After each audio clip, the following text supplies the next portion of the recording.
Hi, and thank you for watching my video on assistive technology for individuals with special needs. This report is on the Mountbatten Brailler. Just to give you a little background, it first became available in 1991. The reason it was created was that it was intended to provide a modern, low-cost portable Braille writer.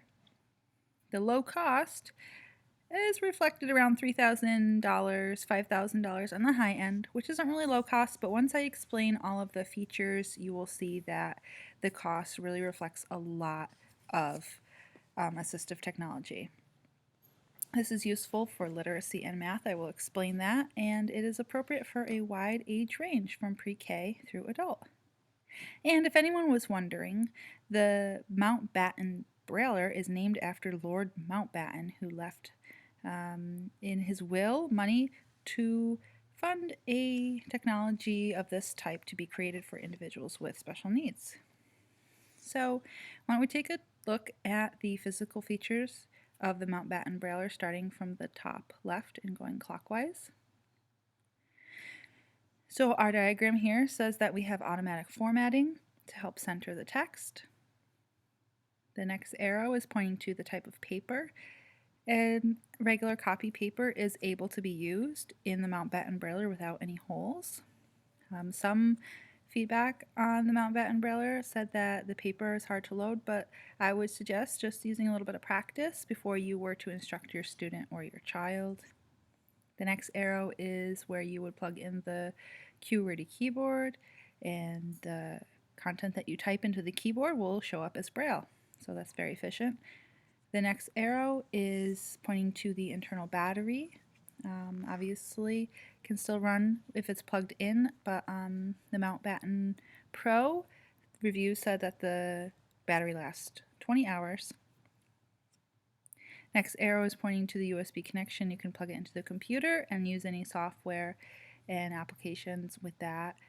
The next arrow is the built-in Bluetooth, so you can make it even more portable by using your mobile device or tablet and the other compatible applications. Next arrow is for mobility, the carrying retractable handle. The next arrow is a nice feature is that it's called a light touch keyboard, so it's really great for students with that are very young or even with some physical impairments.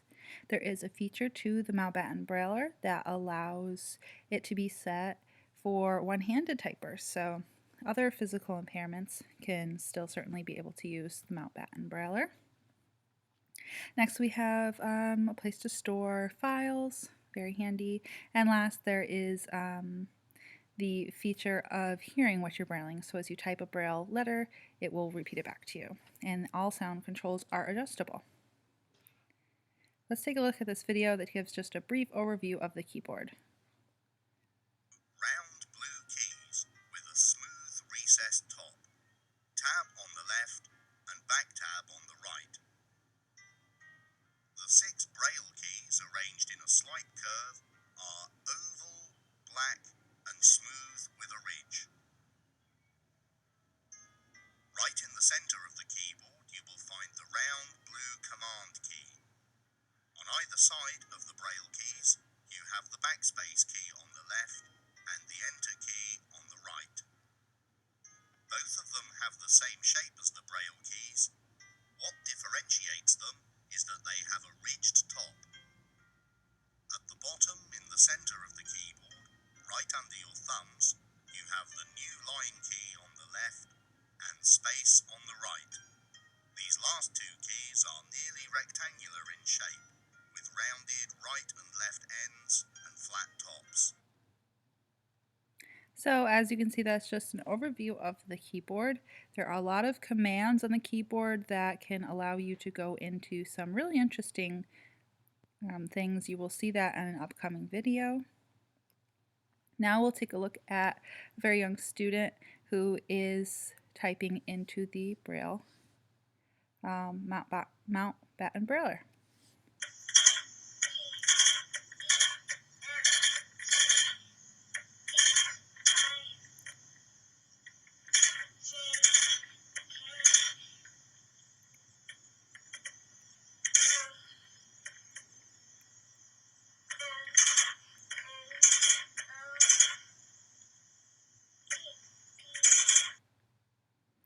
Good job. So he finishes the alphabet and is able to keep a record of his braille that he created using the mountbatten brailler.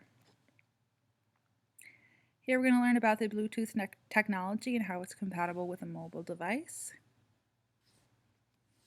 I have a couple of options. I can choose to have a whiteboard or a chat session. I'm just going to show you the chat session first, because this is very similar to ordinary social media, and that makes it very familiar for parents and for teacher aides and so on. Without them actually knowing Braille, they can actually send messages back and forth. So if I just write hello computer like this, and I hit the OK button,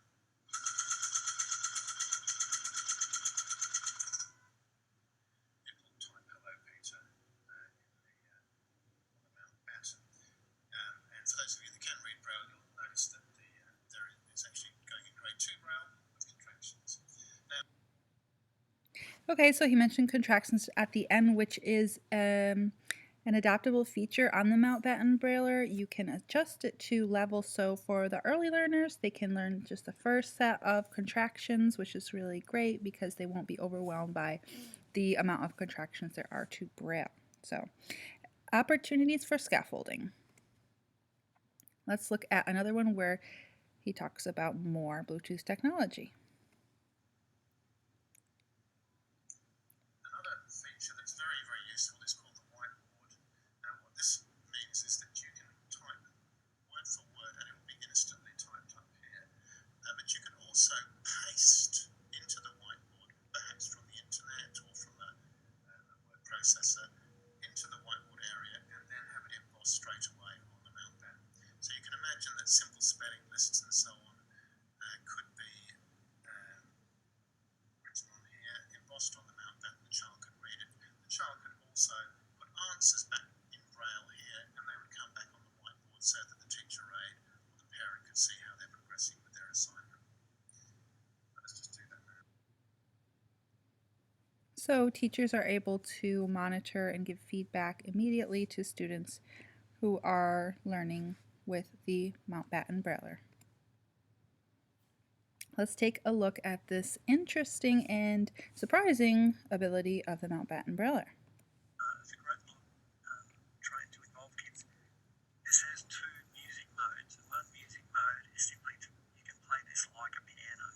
So you can play simple tunes on this, and you can go up and down octaves with these two keys. So that can be quite an engaging tool for some young students, or it's a full Braille music notation editor as well. So not very academically oriented, but having that feature can still, like he said, further engage students with using the mountbatten brailler. Here we'll learn about some of the ways that the QWERTY keyboard is able to be used with the mountbatten brailler.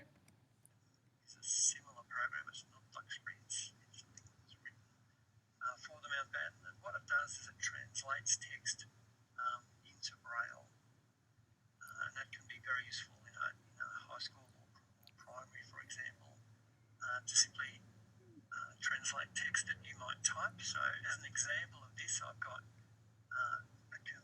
basically it's a QWERTY keyboard, and it's plugged into the back of the mountbatten.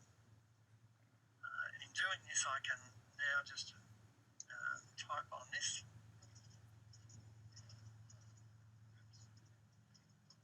So I can correct that.